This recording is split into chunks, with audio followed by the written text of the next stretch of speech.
Dios les bendiga, bienvenido a la Biblia en un año, día número 224. Seguimos en el libro de Job y vamos a considerar los capítulos 36, 37 y 38. El capítulo 36 sigue el discurso de Eliú, enfocándose mayormente en la teología de retribución común a los argumentos de sus amigos. Comienza en los versos 2 al 4 con la proclamación de que sus palabras provienen de Dios y que le ofrece sabiduría de verdad a Job. En los versos 5 al 12, Eliú explica que Dios no desprecia a ningún hombre. Sin embargo, utiliza la teología de retribución para explicar que el injusto recibe el pago de su injusticia, mientras que Dios ayuda al justo. Noten el contraste de la teología de Eliú con la situación particular de Job en el verso 7, donde explica que los justos son exaltados, y luego en los versos 8 y 9 explica que Dios libra de sus aflicciones, los libra de sus aflicciones con corrección. Noten la advertencia de Eliú en los versos 11 y 12, implicando que Job debiera oír la sabiduría de sus palabras y arrepentirse para que Dios lo restaurara de su aflicción.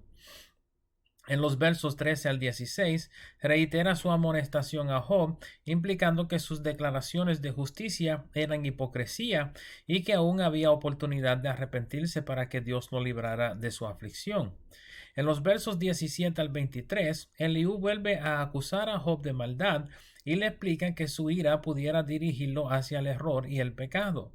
Por lo tanto, Job no debiera anticipar una contesta de Dios, siendo que a Dios no hay quien le cuestiona.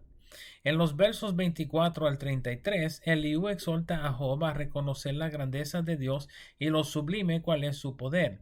Noten en el verso 26 las palabras de Eliú diciendo que Dios es grande y ellos mismos no lo conocían.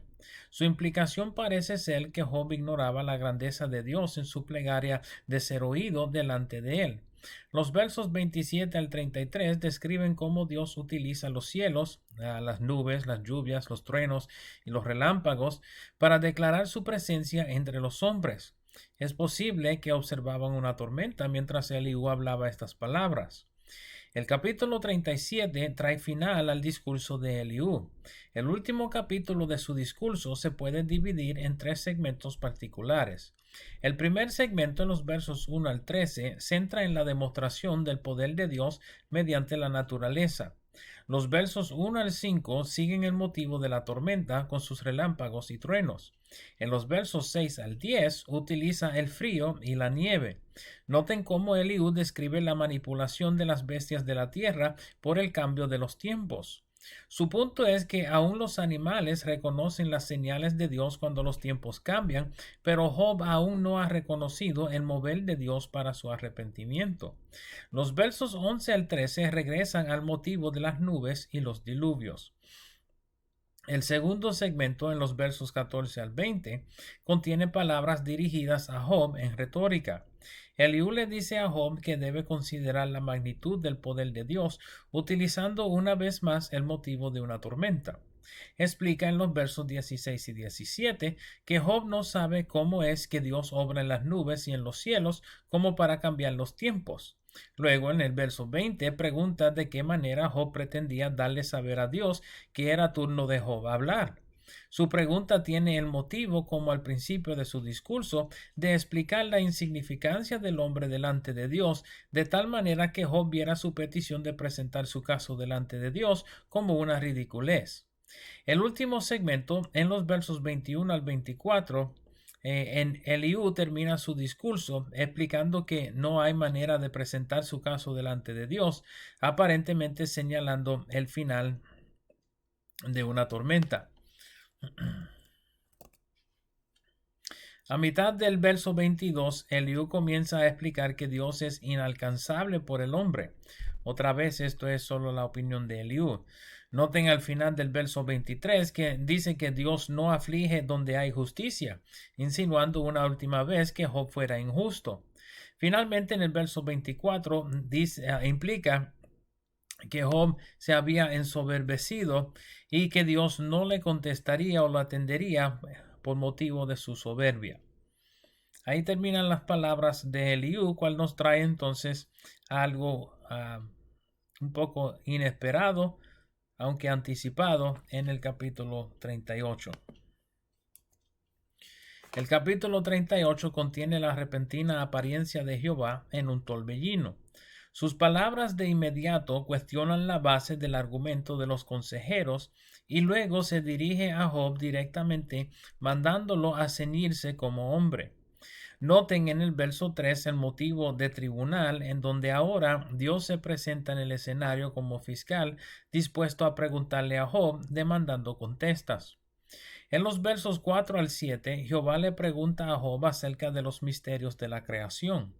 Menciona los fundamentos de la tierra, las medidas de la creación, sus bases y su piedra de ángulo. Muchos han señalado al verso 7 como una referencia a los ángeles de Dios regocijándose de la formación de la tierra durante la creación. Los versos 9 al 11 tratan acerca de la formación del mar y los límites de su alcance. Noten en el verso 9 la mención de las nubes como la vestidura del mar. Esto probablemente es una referencia a la creación, cuando Dios separó las aguas del fundamento de las aguas del mar. Noten que Dios determina también el alcance de las olas. En los versos 12 al 15, Dios le pregunta sobre el amanecer. Pregunta si Job ha tenido el poder de mandar al sol que se pusiera en su lugar para que su luz resplandeciente iluminara las malas obras de los hombres. En los versos 16 al 18, Dios le pregunta a Job sobre varios lugares misteriosos. Primeramente, las fuentes del mar. Estas fuentes son mencionadas en Génesis capítulo 7, verso 11, cuando el diluvio en los tiempos de Noé. Aunque típicamente pensamos solamente en las lluvias como causa de la inundación de la tierra, la Biblia menciona claramente la apertura de las fuentes del mar y las fuentes en el fundamento. Segundo, le pregunta sobre las puertas de la muerte. Estas parecen ser las mismas puertas del Hades mencionadas por Jesús en Mateo 16. Tercero, las puertas de la sombra de muerte, o lo cual pudiera ser fundamento del verso 4 del Salmo 23. En los versos 19 al 21 pregunta sobre las moradas de la luz y de las tinieblas. Aunque humanamente no apercibimos un lugar de morada para la luz y las tinieblas, sino que lo apercibimos como productos de la ausencia uno del otro, debemos recordar la alusión a la creación en la cual Dios produjo luz en medio de las tinieblas. Los versos 22 al 24 siguen el motivo de los lugares misteriosos con los almacenes de la nieve y el granizo. Los versos 25 al 27 preguntan sobre la habilidad de los hombres o cualquiera de los dioses de traer agua a los lugares desiertos. El punto siendo que ninguno es soberano sobre la creación sino solo Dios. Los versos 28 al 30 preguntan sobre la formación del rocío, el hielo y la escarcha. Pregunta cómo puede describir el hecho de que las aguas se pusieran como piedra. Esto es significante porque indica un lugar ajeno a lo que Job hubiera conocido, en donde estuviera tan frío que el hielo pareciera piedra, como en los polos de la tierra, en el norte y en el sur. Los versos 31 al 31 hacen referencia a las constelaciones o en las estrellas. Los versos 34 al 38 vuelven al motivo de la tormenta, explicando precisamente lo que Eliú había explicado del dominio de Dios sobre los tiempos. Finalmente, en los versos 39 al 41 se menciona la provisión de alimento para los leones y sus cachorros, como también de los cuervos y sus polluelos. Deben entender también deben notar también cómo se explica que los polluelos claman a Dios por falta de comida. Todas estas cosas insinúan lo ocupado y majestuoso que es Dios, como para presentarse delante de Job para oír su plegaria. Estos han sido los capítulos 36, 37 y 38 de Job. Espero el video les sea de provecho y nos veremos por esta parte otra vez mañana. Dios me los bendiga. Dios le guarde.